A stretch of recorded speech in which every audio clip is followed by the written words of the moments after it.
Salve, Corinthians! Beleza, rapaziada? Certinho? Aqui é o Thiagão do canal Eu Sou Timão. E galera, nesse domingo temos uma partida extremamente importante e extremamente complicada pelo Campeonato Brasileiro, onde o Corinthians vai enfrentar o Vasco da Gama lá no estádio de São Januário. Partida essa entre a parte de baixo da tabela, né? Entre duas equipes que compõem a parte de baixo da tabela. Todo mundo sabe que o Corinthians ainda assim tem jogos a mais do que os seus adversários, então eu considero que um empate do Corinthians contra o Vasco já seria um resultado que não seria bom, tá ligado? O Corinthians precisa muito poder tentar trazer esses 3 pontos e tomara a Deus que consiga, né? Vamos falar da provável escalação do Coringão, porque teremos mudanças aí, né, com ausências de lesão e tudo mais e possibilidades nesse time titular do Corinthians, e também eu quero trazer para vocês em relação à alteração de datas aí das rodadas do Campeonato Brasileiro e também nas fases finais da Copa do Brasil. Só um adendozinho aqui, poderemos ter a final da Copa do Brasil depois do encerramento do Campeonato Brasileiro, então tem bastante coisa pra gente trazer aqui pra vocês. Portanto, se você puder, deixa o like no nosso vídeo, se inscreve no nosso canal, ativa aí o sininho pra obter todas as notificações. Galera do Hypar, vocês são foda, obrigado todo mundo que fortalece aí no Hypar, quem puder continuar fortalecendo aí, custa nada e ajuda muito na entrega dos nossos vídeos aqui na plataforma. E se você puder e quiser ajudar o canal Eu Sou Timão financeiramente, tem o botãozinho do valeu aqui embaixo e a nossa chave Pix que está na descrição. Rapaziada, vamos lá para a tela do meu PC que eu quero trazer para vocês aqui a provável escalação do Corinthians e teremos algumas mudanças no time, né? Porque a gente sabe que essa semana o José Martínez acabou quebrando a sua mão esquerda, então vai desfalcar o Corinthians por alguns jogos. E vocês já podem ver aí na tela que o escolhido no lugar do José Martínez é o Charles, mas temos outras ponderações aqui para trazer para vocês, fechou? No gol, sem novidades, Hugo Souza será o goleiro titular. A nossa dupla de zaga será composta, tudo indica que por André Ramalho e Gustavo Henrique, mas tem a possibilidade do Kaká jogar no lugar do André Ramalho. Apesar de ser uma possibilidade bem remota, pode ser que o Kaká apareça aí como titular amanhã, talvez seja por um controle de carga, não sei, né, o que acontece com esses jogadores do Corinthians, mas tudo indica que o André Ramalho sim será o titular. Na lateral direita, Mateuzinho, na lateral esquerda, Matheus Bidu, portanto, o nosso quarteto aí da linha defensiva é o considerado titular, né, mano?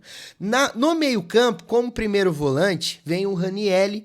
Ao lado de Ranielli, tudo indica que será o Breno Bidon, e no lugar do Martínez, que vai desfalcar o Coringão, vai ser o Charles. Eu adianto pra vocês que eu gostaria de ver o Rian nesse jogo, no lugar do Breno Bidon.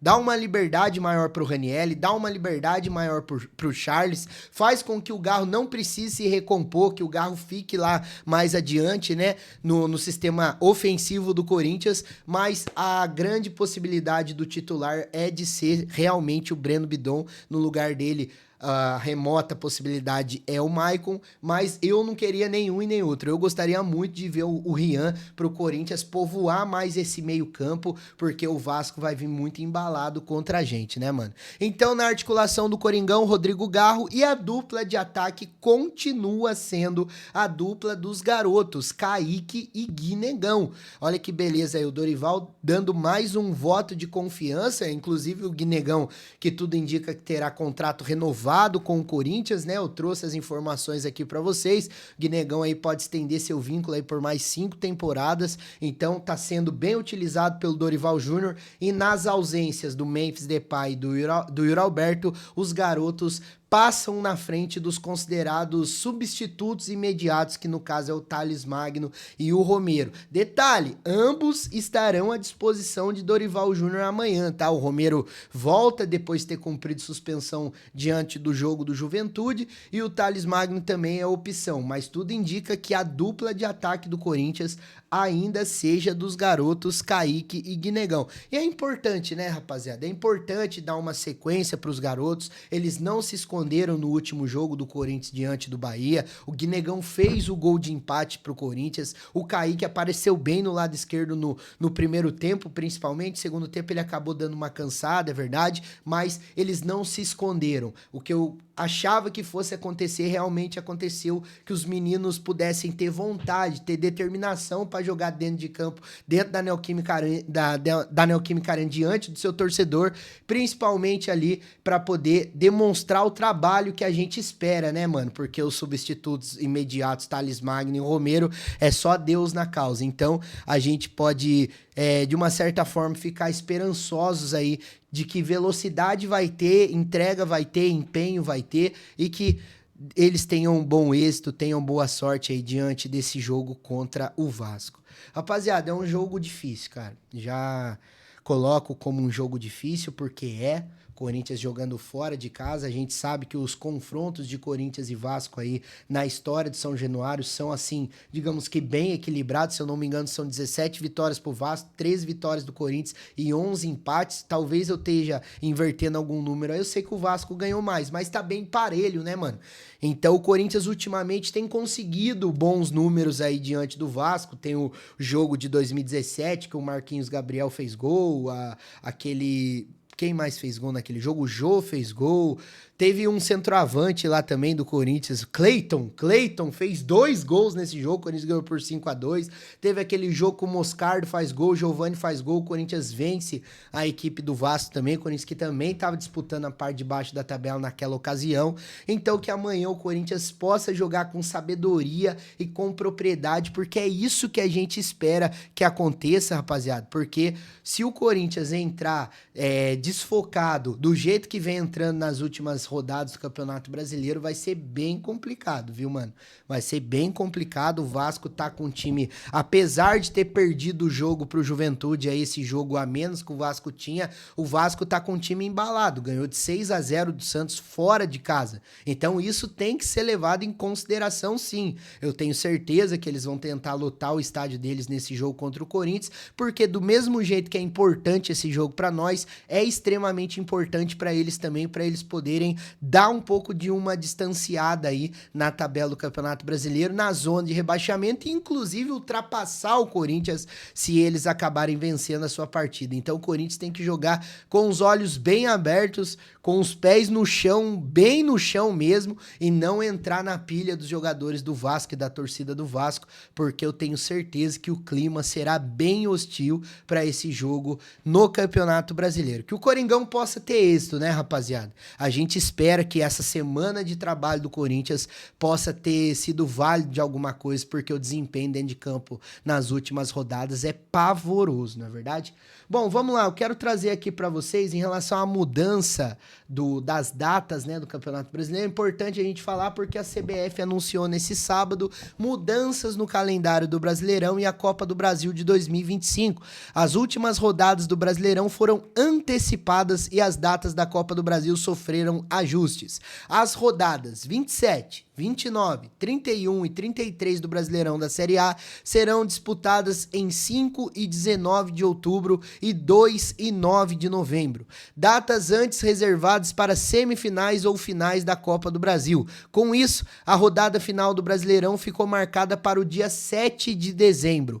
Já os jogos decisivos da Copa do Brasil foram transferidos para os dias 10, 14, 17 e 21 de dezembro, que eu tinha falado para vocês, a final da Copa do Brasil sendo depois aí do Campeonato Brasileiro, né?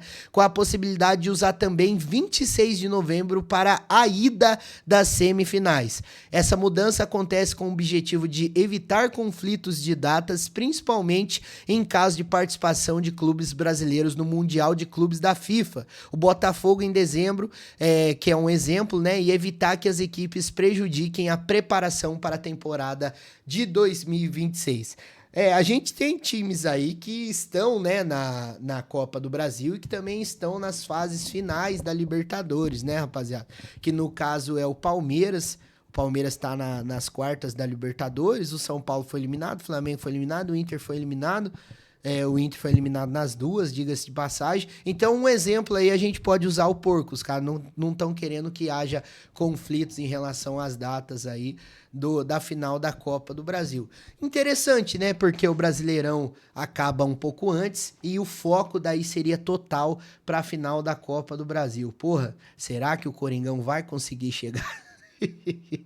Ai, meu Deus do céu, cara. Vamos focar no brasileiro, eu acho que é o mais importante, né? Eu tô vendendo ilusão aqui pra vocês, não vou fazer isso não. A gente tem que focar no Campeonato Brasileiro. E, mano, joga a bola, Corinthians, pelo amor de Deus, cara. É o que a gente pede. Joga a bola, joga com propriedade, disputa cada metro do campo, porque o torcedor vai estar lá apoiando os 90 minutos e é uma partida que se a gente vencer, a gente já consegue dar uma respirada no Campeonato Brasileiro e vira a chavinha mudando todo o foco para a partida diante do Atlético Paranaense na Copa do Brasil. Então o Coringão precisa muito dessa vitória diante do Vasco para trazer essa tranquilidade para o time, trazer essa tranquilidade para o torcedor e buscar focar na partida decisiva de quarta-feira. Se você chegou até aqui, eu peço muito para você deixar o like no nosso vídeo, se inscrever no nosso canal, ativar o sininho para obter as notificações. Se você não segue o canal Eu Sou Timão nas nossas outras redes sociais, Instagram e TikTok, @EuSouTimão1910. Qualquer novidade eu trago aqui para vocês, porque você sabe, né? Aqui no canal Eu Sou Timão, você tem vez e você tem voz. Tamo junto?